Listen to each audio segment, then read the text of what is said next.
In the summer of 1944, German intelligence officers on the Western Front were given a job they could not finish. Find the document.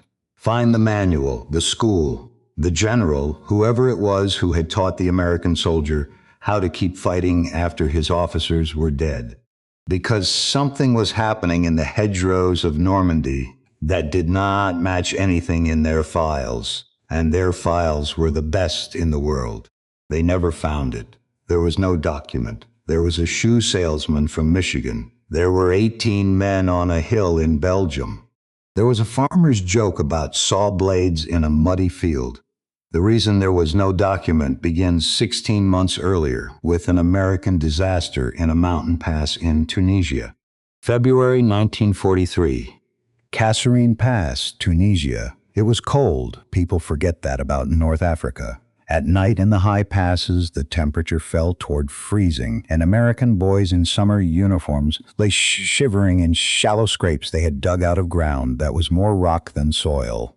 They had been in the war for 14 months. Most of them had never been shot at. On the morning of February 19th, elements of the German 5th Panzer Army and units under Field Marshal Erwin Rommel's command came through the pass. What happened over the next 3 days would be studied for decades, and none of the lessons were flattering. American positions were sited on ground that could not support them. Units were parceled out piecemeal, a battalion here, a company there, scattered across dozens of miles, so that no single commander could concentrate anything.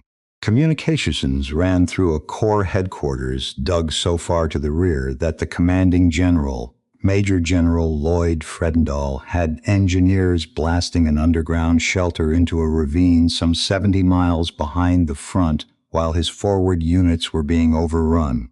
He issued orders in a private code of his own invention. He referred to units by nicknames. Subordinates could not always determine what he was telling them to do.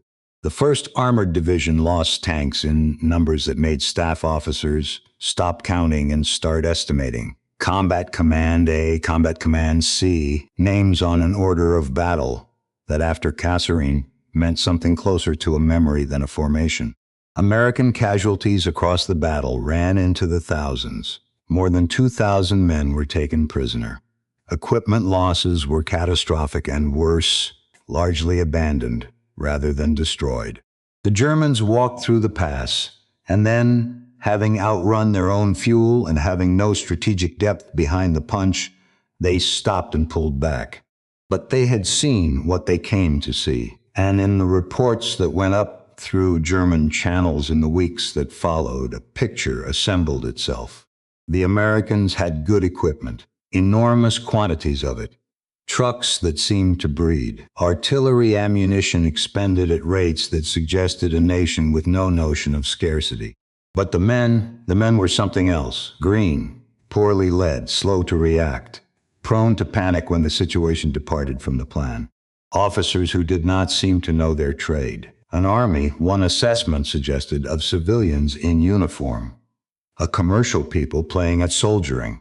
They called it Materialschlacht, the battle of materials, the war that is won by the factory rather than the fighter. It was not an unreasonable conclusion. It was in February 1943 very nearly correct. Lloyd Fredendall was relieved of command within weeks. He was sent home. He was promoted. That is not a mistake in the telling. The U.S. Army removed him from the theater, gave him a 3rd star, and put him in charge of training troops in the United States for the remainder of the war.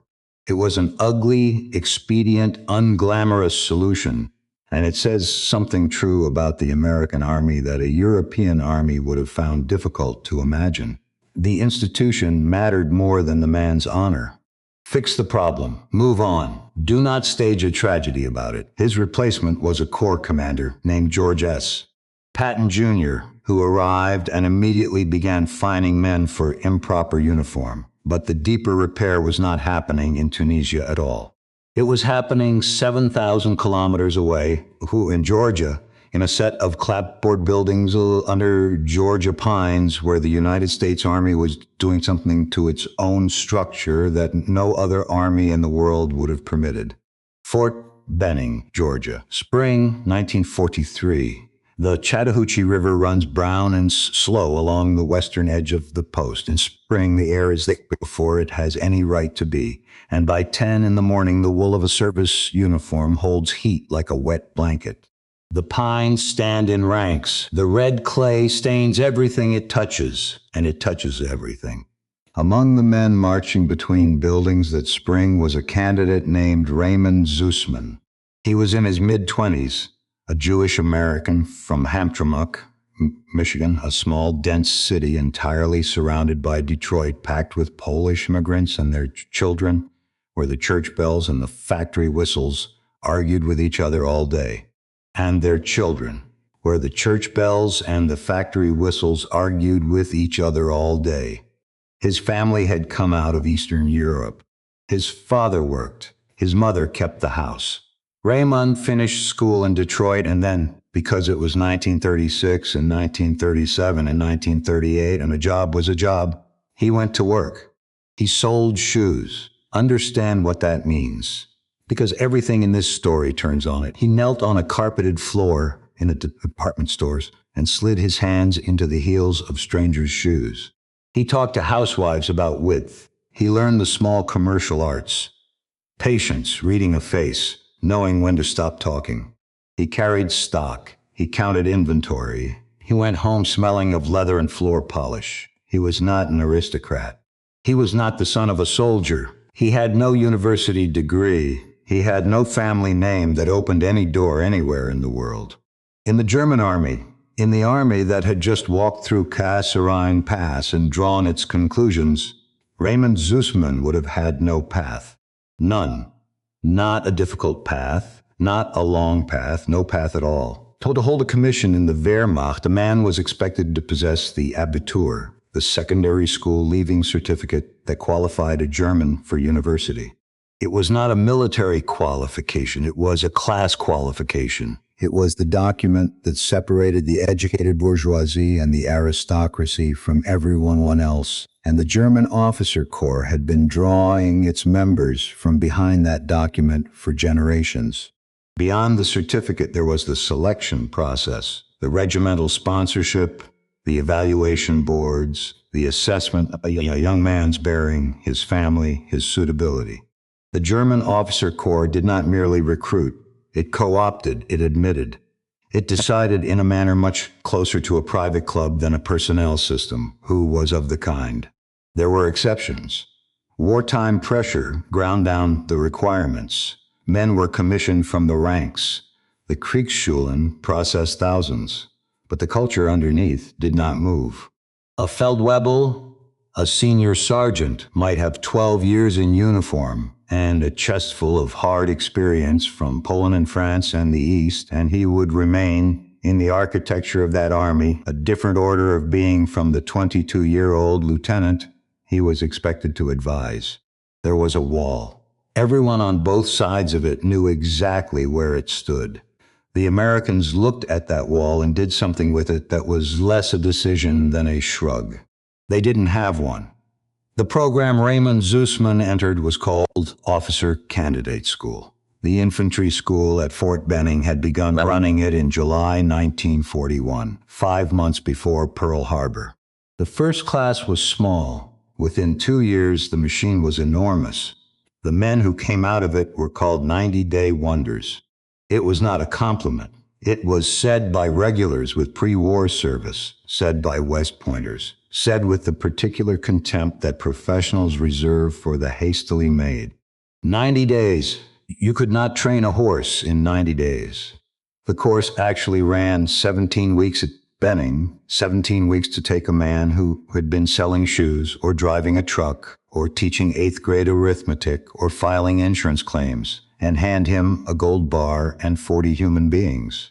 Here's what the 17 weeks contained. Map reading until a candidate could look at contour lines and see ground. Weapons, every weapon in the infantry battalion stripped and assembled and fired.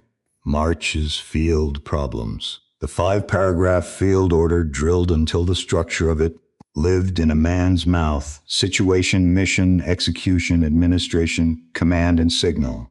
Adjusting artillery fire, reading terrain for cover and concealment in fields of fire, and a great deal of failure. Roughly a third of the candidates did not finish. Some were dropped for physical failure, some for academic failure, and a great many from something the boards recorded as leadership deficiency. A soft phrase for a hard judgment. The men who washed out were not disgraced. They were sent back to the enlisted ranks. Stop there. That detail is the entire thing. Because in a system with a wall, a man who fails the officer examination is a man who has been shown to be of the wrong kind, and he is finished.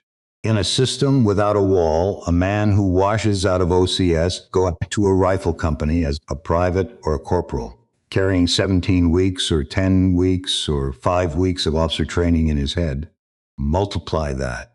Over the course of the war, tens of thousands of enlisted men passed through the infantry school's officer course alone, and tens of thousands more through the schools of every other branch.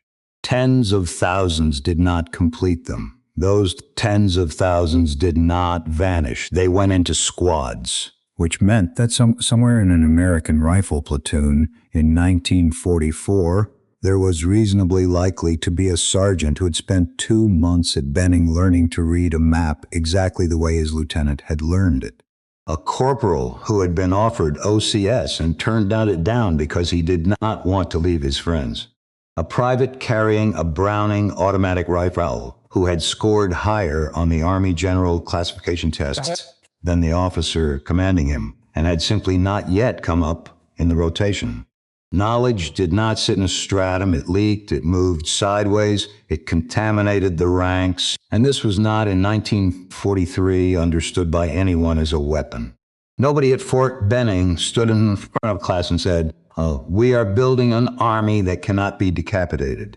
They were building an army very fast because the country needed one, and there were not enough professional soldiers in America to officer a force of 8 million men. The wall came down for the most ordinary reason in the world. There was no time to build one.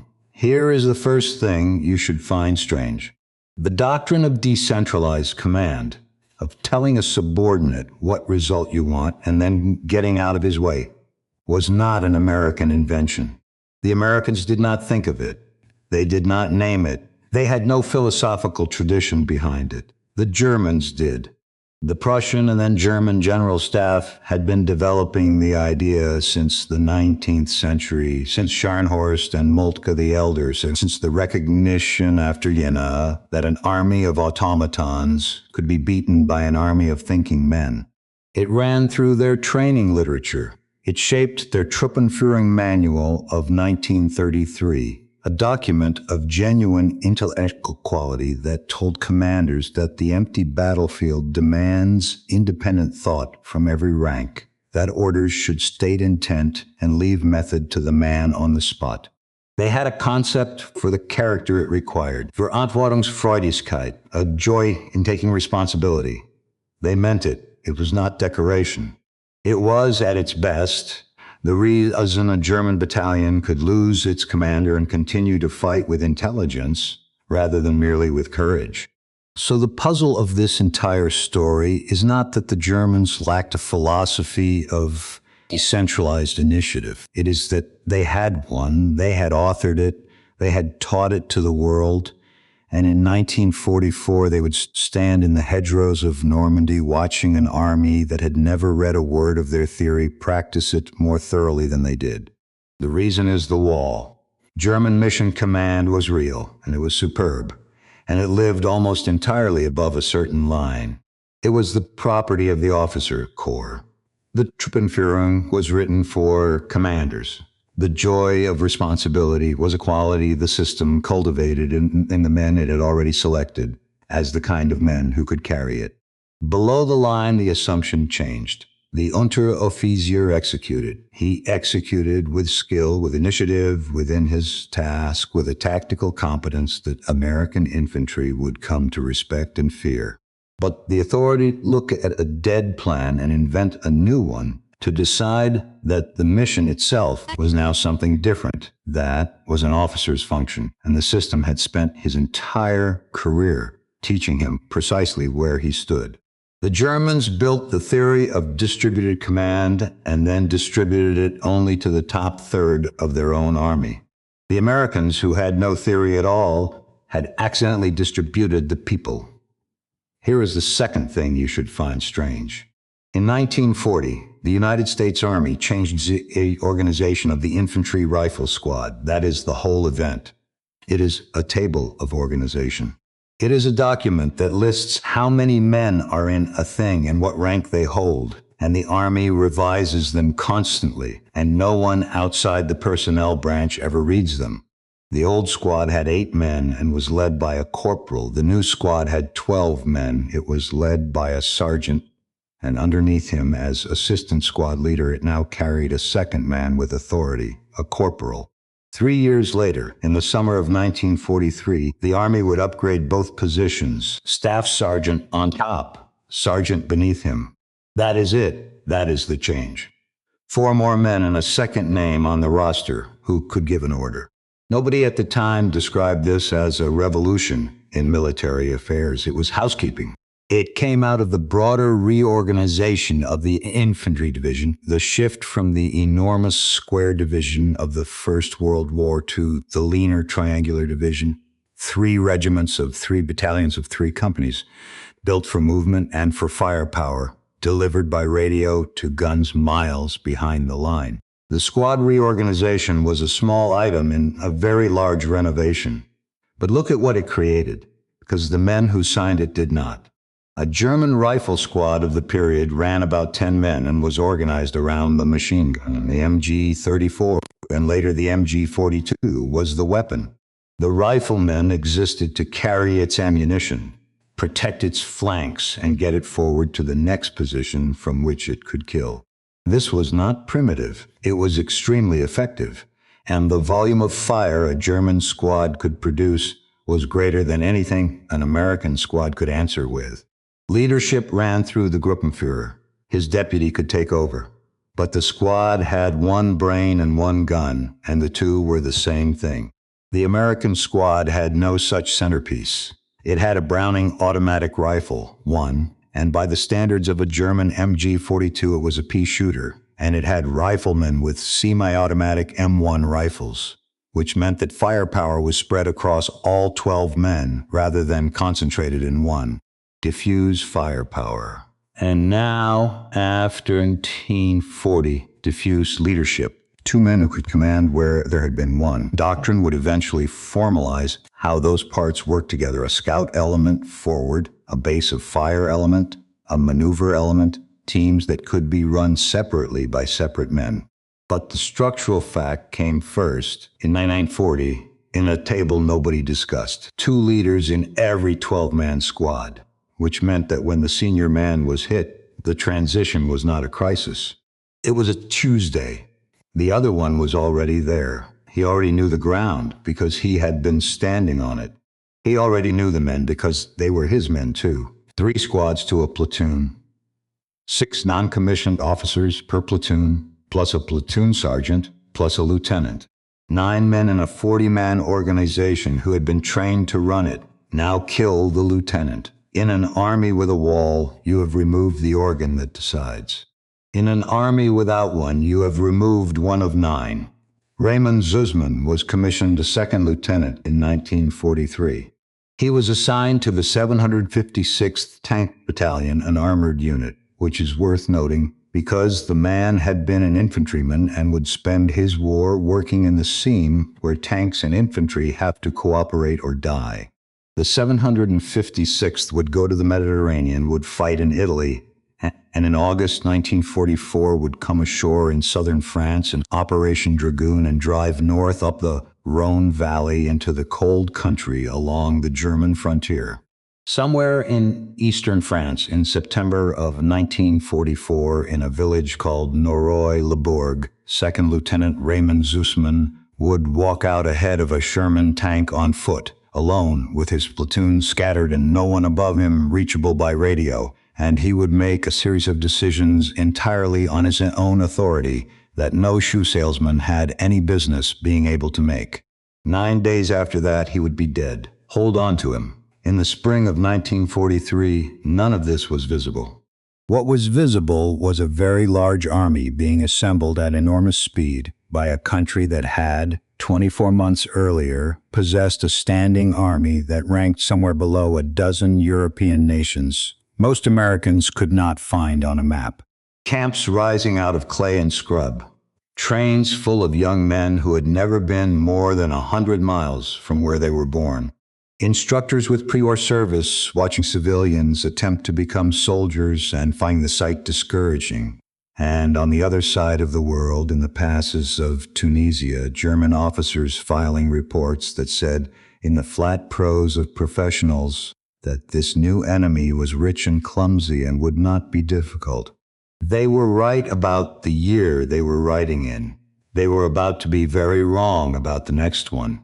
And the reason had nothing to do with courage, and nothing to do with equipment, and nothing to do with any general's plan.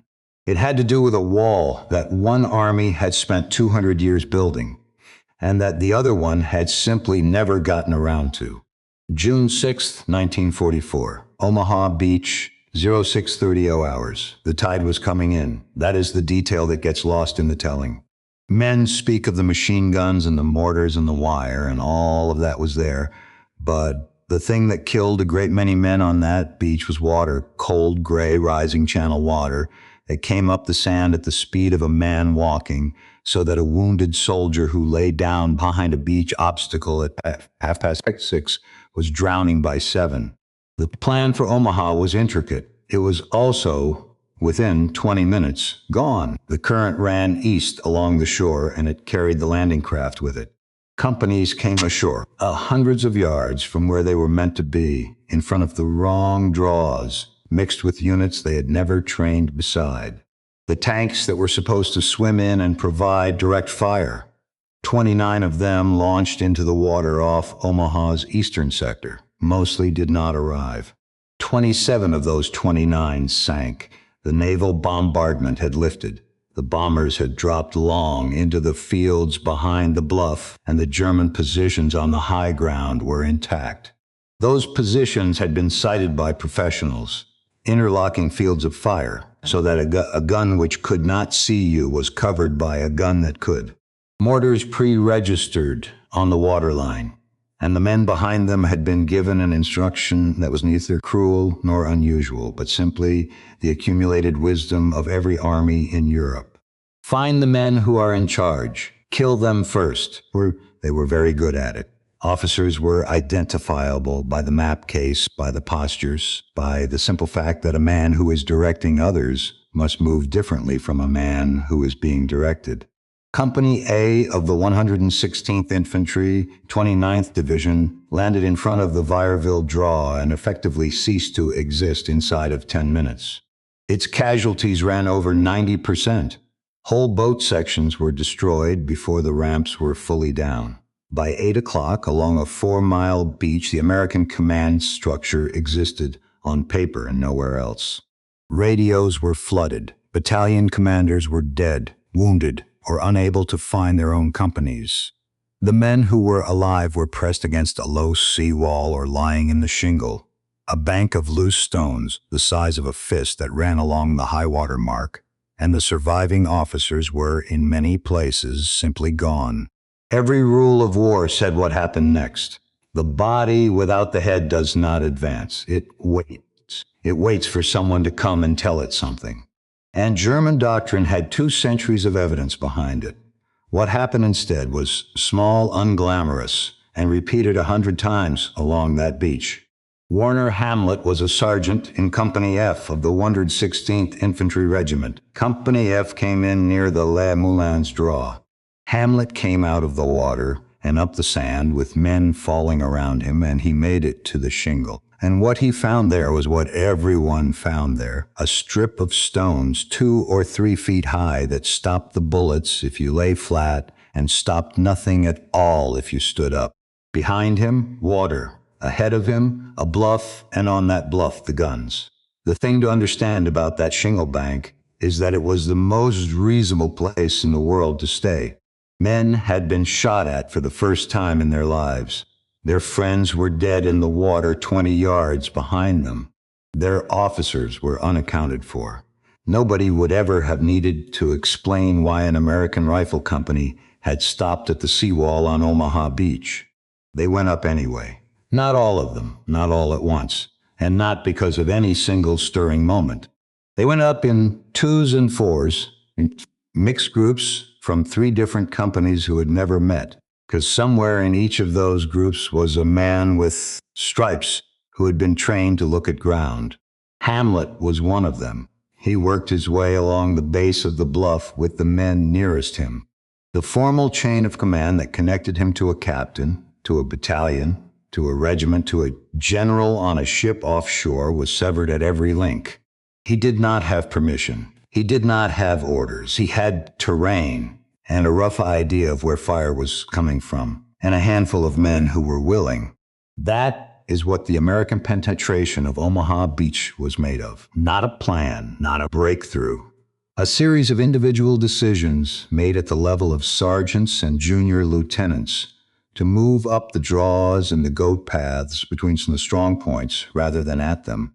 The German 352nd Infantry Division held that bluff, and it held it well, and for most of the morning its reports were confident. It had inflicted terrible losses. It had held the exits. The invasion in its sector was pinned on the sand. And then, over the course of the late morning, Americans began appearing behind it. Not in formations, not in waves. In groups of 8 and 12 and 20, coming up through the gullies, working around the flanks of those strong points, arriving in the rear of positions that had been designed to face the sea. Nothing about this appeared on any German map. It could not be tracked because it had no structure to track. There was no main effort to identify because there were 40 small efforts and none of them were coordinated with each other. The strong points began to fall from behind. One at a time all afternoon. Warner Hamlet survived that day. Company F did not survive it intact.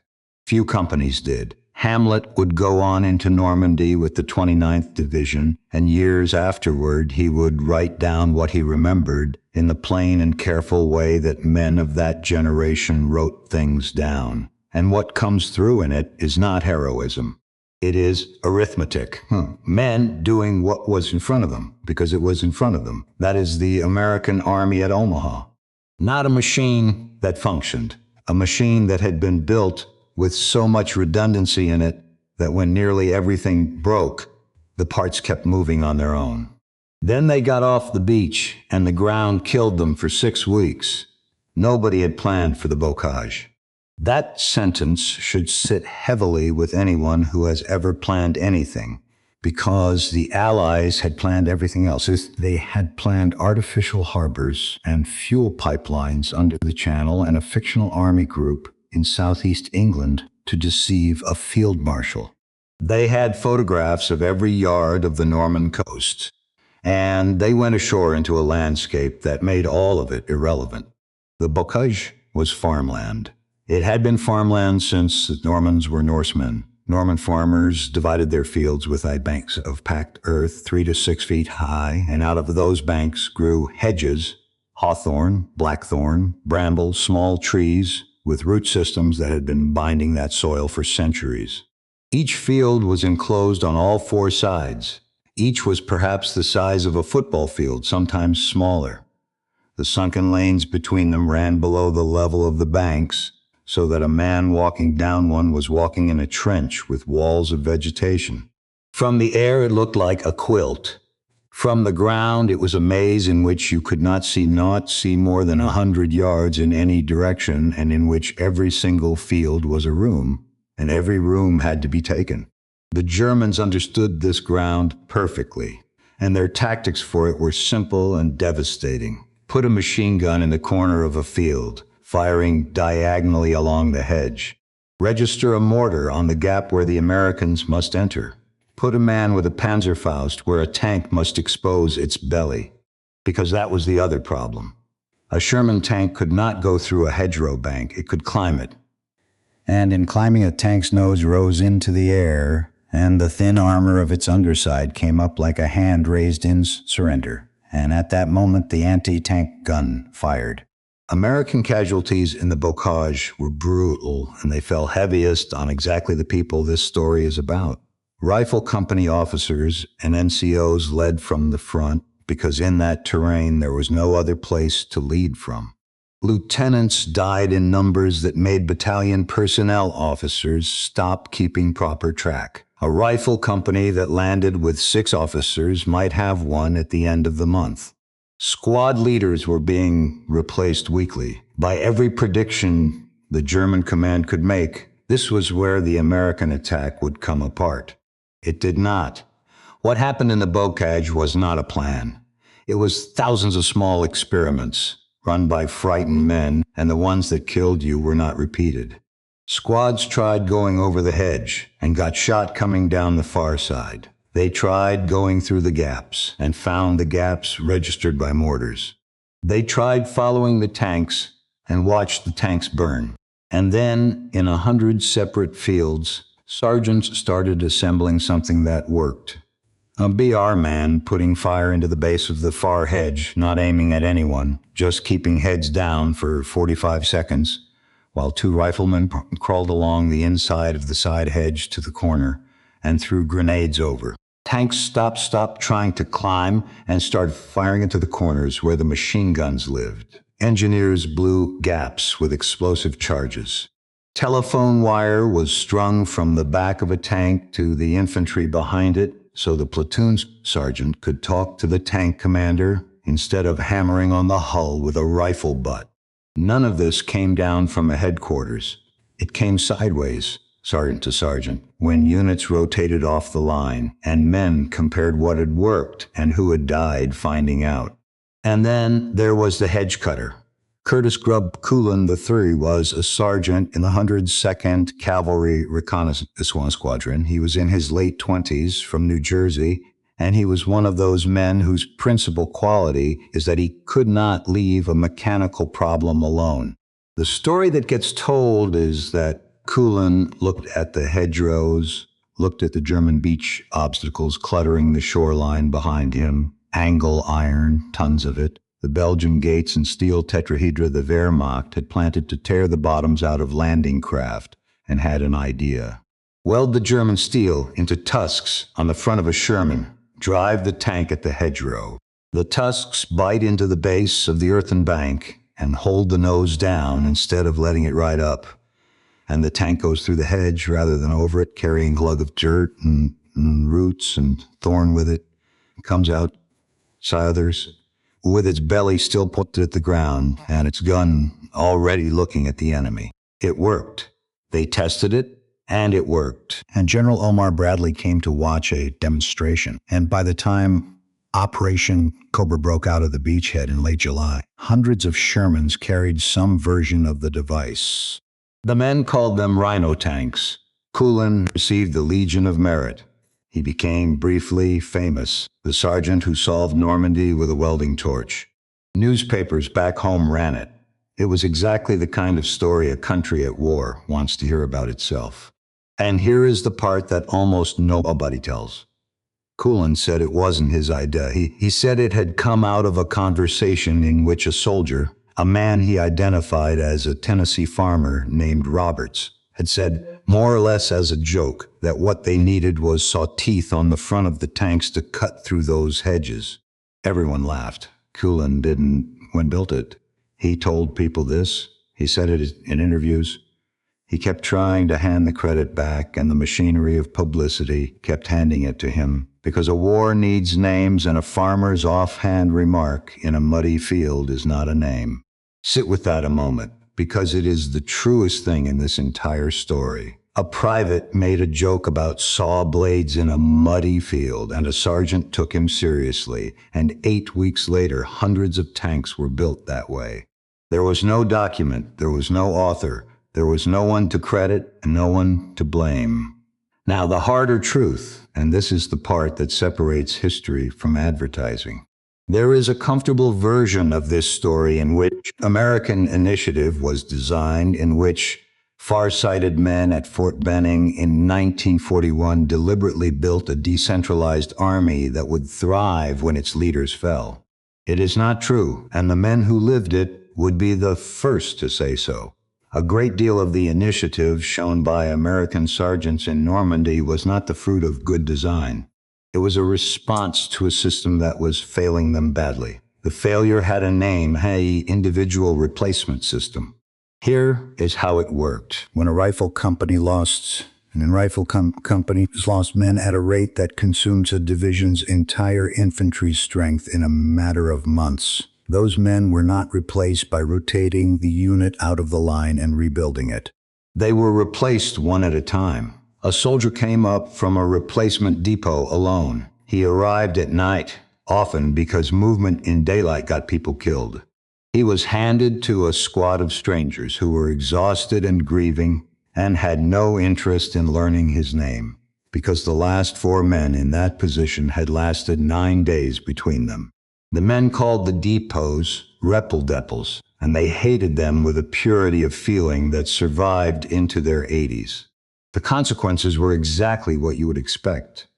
Replacement casualties were disproportionate. A man's first 3 days in the line were far and away the most likely to be his last, and he was making that crossing alone, without the squad bond that keeps a soldier alive. Veterans reported that they avoided attaching themselves to new arrivals. Some did not learn the names for a week. It was not cruelty.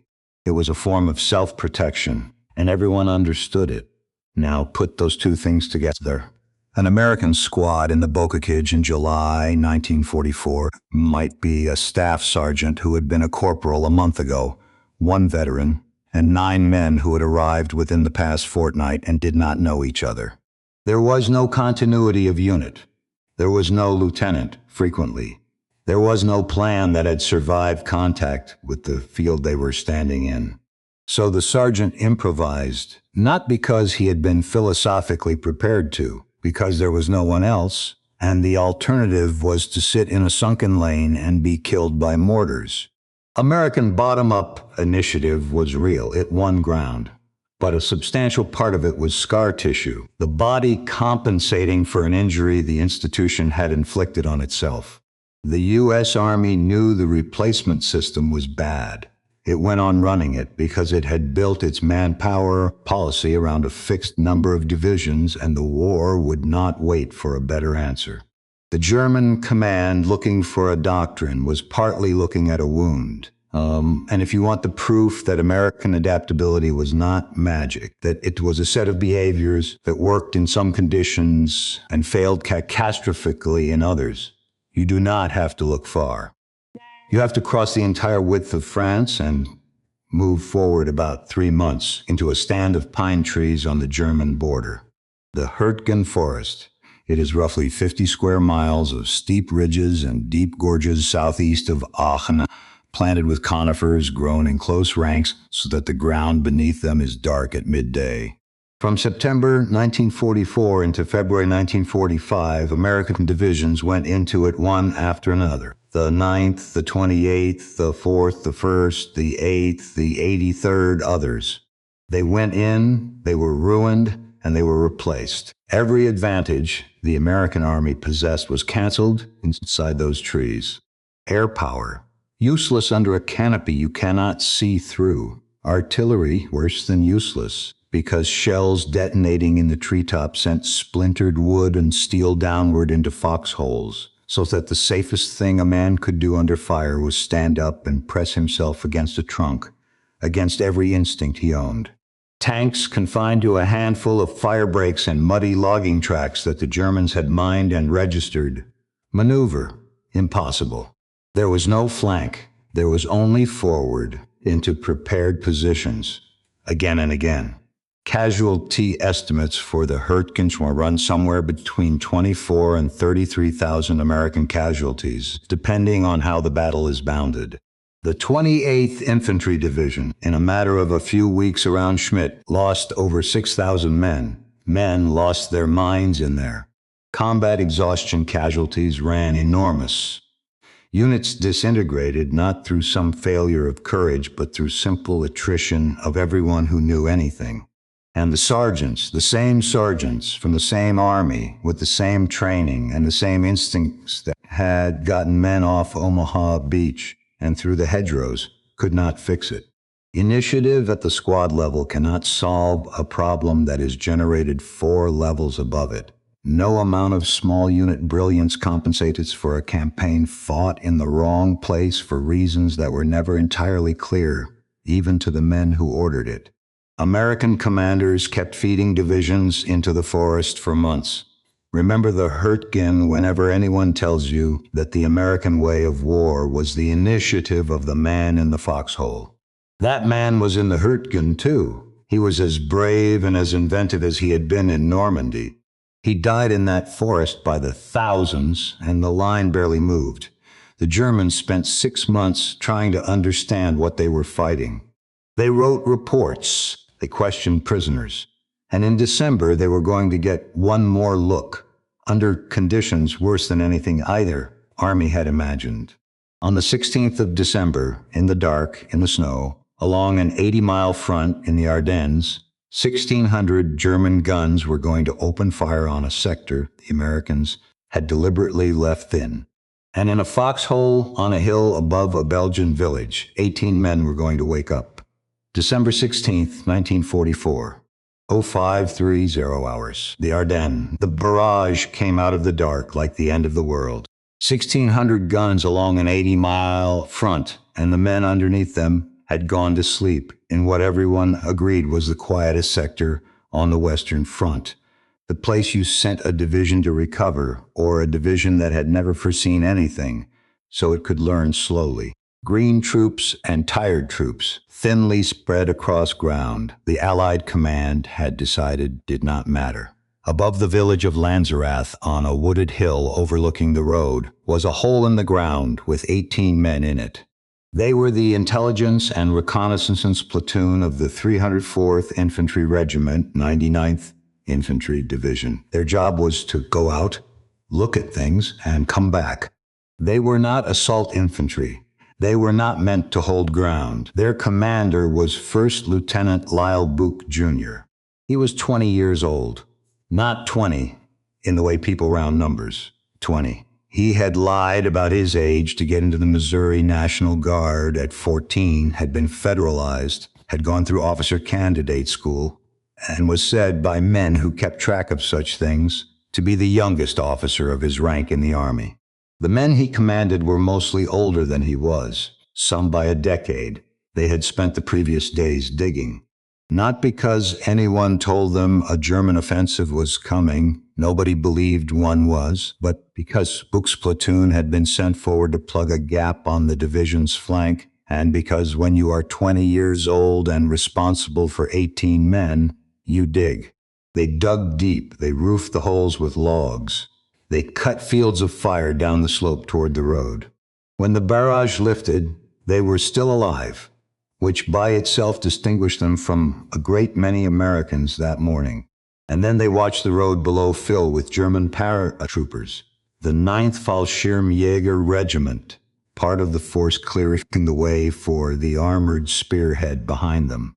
Hundreds of men against 18. What happened over the next several hours was not a heroic charge. It was something colder and more useful. The platoon let them come, and then fired, and then kept firing. The Germans attacked up an open slope 3 times into prepared positions held by men who had cut their fields of fire the day before, and who did not run out of ammunition until very late in the day. Book's radio calls for artillery were refused or unanswered. His request to withdraw was denied, so they stayed and they shot and the road stayed closed. They held until dark, out of ammunition, out of options, overrun at last, most of them wounded. Book himself was hit and taken prisoner. He turned 21 at midnight in the cellar of a cafe in Lanzerath, a few feet from the German officers who had spent the day trying to kill him. But behind that German paratroop regiment, waiting on a road that would not open, was Kampfgruppe Piper, the armored fist of the entire northern offensive, the unit whose timetable required it to be far to the west by nightfall. Piper spent the whole of December 16th far behind the schedule his entire offensive depended on. He did not reach Lanzerath until late that night. There were other reasons: bad roads, blown bridges, fuel, 1,000 frictions. But one of them was 18 men on a hill who had not been ordered to hold, who had been told nothing, who had every justification in the world to fall back, and who did not. And here is what happened next. Nothing. The platoon vanished into prison camps. Their fight was recorded nowhere in particular, because there was no one left to write the report. The 99th Division had bigger problems. The battle moved west. It took 37 years. In 1981, the men of that platoon finally received the Presidential Unit Citation, and Buch and others received individual decorations. Most of them were past 60 by then. Some had not lived to see it. Think about what that means. The most consequential thing those men ever did was inevitable for 4 decades. Not because anyone so suppressed it. Because in an army where sergeants and 20-year-old lieutenants make decisions on their own authority all day long, nobody thinks to write down the ones that work. North of them, along a ridge called Elsenborn, the same pattern repeated at larger scale. The German plan required the twin villages of Rocherath and Krinkel to fall, so the northern shoulder could swing open. Elements of the 99th and the 2nd Infantry Division fought in those streets in fog and snow, house by house, and then fell aback in order onto the ridge behind and dug in. The shoulder never opened. The German penetration was funneled south into a narrow corridor, which is why the bulge is shaped the way it is on every map you have ever seen. That shape was made by men holding a ridge in weather cold enough to freeze the oil in a rifle. And here is the thing about Elsenborn Ridge that matters more than the courage, which was abundant, and more than the small unit initiative, which was real. Behind that ridge sat the artillery. This is the twist that most tellings of this story never reach. When you read what German officers actually said about American forces in their reports, in their interrogations of prisoners, in the studies they wrote after the war, the thing they returned to over and over with something close to dread is not the American sergeant. It is American artillery, not the guns themselves. The German 105 was a fine weapon, so was the American one. It was what the Americans did with them. The U.S. Army had developed a system called the Fire Direction Center. It sounds like paperwork. It was the single most lethal American invention of the ground war. Here is what it did. A forward observer, often a lieutenant lying in the mud with a radio, sometimes a pilot in a light spotter aircraft, could seize a target and call it in. That call went to a fire direction center where men with firing tables and slide rules and graphical devices computed data not for one battery, but for a battery bay in range, regardless of which battalion or which division owned it. And then all of them fired, and all of the shells arrived at the same place at nearly the same moment. They had names for it. Time on target, every shell from every gun timed to land in the same instant, so that the first warning a man had was the last one he got. The largest of them they called a serenade. Every gun a corps could reach with, landing on one grid square. No other army in the world could do this. The Germans could mass artillery, but it took hours of planning and physical relocation. The Americans could do it in minutes, from wherever the guns happened to be sitting, on the word of one lieutenant. At Elsenborn Ridge, this is what stopped the German attacks. Not only the riflemen in the snow, the riflemen and the fact that behind them sat the massed artillery of an American corps, firing round after round after round, dropping entire battalions worth of steel onto German assault formations as they came out of the tree line. German survivors described being shelled continuously by an enemy who seemed to know exactly where they were, and to have an inexhaustible supply of ammunition. So understand the shape of the truth here. The Fire Direction Center is not decentralization. It is the opposite. It is the most centralized, most standardized, most rigorously procedural system either side put in the field of bureaucracy of mathematics running on radios and interchangeable parts and factory output that allowed one man to summon the destructive power of an entire corps. The American Army did not win because it turned a private into a free-thinking warrior. It won because it did both things at once. It pushed authority down to sergeants who could improvise when the plan died. And it built a centralized machine of firepower and logistics so overwhelming that those sergeants' improvisations were backed by more steel than any army in history had ever put behind a rifle squad. Initiative without the machine is the Hürtgen forest. The machine without initiative is Kasserine Pass. The Germans never faced one or the other. They faced both, and they had answers for neither. And now the last turn, which is the uncomfortable one. Where does the image of the puzzled German soldier come from? Some of it is temporary, genuine wartime reports, genuine interrogations, but an enormous share of what English-speaking readers know about German opinions of the American soldier comes from a single body of documents produced after the shooting stopped. Beginning in 1945, the U.S. Army's Historical Division sat down several hundred captured German generals and staff officers and asked them to write. Franz Halder, former chief of the Army General Staff, supervised much of the work. The result, the foreign military studies, thousands of manuscripts, became the foundation of Westerners' understanding of the German Army for a generation. Now consider the circumstances of the men writing. They were defeated. They were in Allied custody. Some faced the possibility of prosecution. They were writing in the opening years of the Cold War for an American audience at a moment when it was becoming clear that West Germany would be rearmed and that former Wehrmacht officers might have a professional future. They had powerful reasons to explain their defeat in terms that flattered nobody's crimes and everybody's professionalism, to attribute failure to Hitler's interference, to Allied material superiority, to weather and fuel and numbers, and to speak respectfully, sometimes admiringly, of the Americans who had beaten them and who were now their employers. Historians have spent the last 40 years unpicking this. The consensus is not that the studies are worthless. They contain enormous quantities of accurate detail. It is that they are testimony given by interested parties in a situation where the interest was obvious. So when you hear that German generals marveled at the American soldiers' independence, some of them did and meant it. And some of it was a defeated professional class, writing for the victors, finding a way to say that the men who beat us were remarkable, which is another way of saying that we were not the fools we appear to be. The puzzle in the title of this story is real. It just came to us through a mirror, held by men with a reason to angle it. Set the documents down for a moment and go back 3 months to a village in eastern France, because the argument in those manuscripts had a face, and the face had a name. September 12, 1944, Norroy-le-Bourg, eastern France.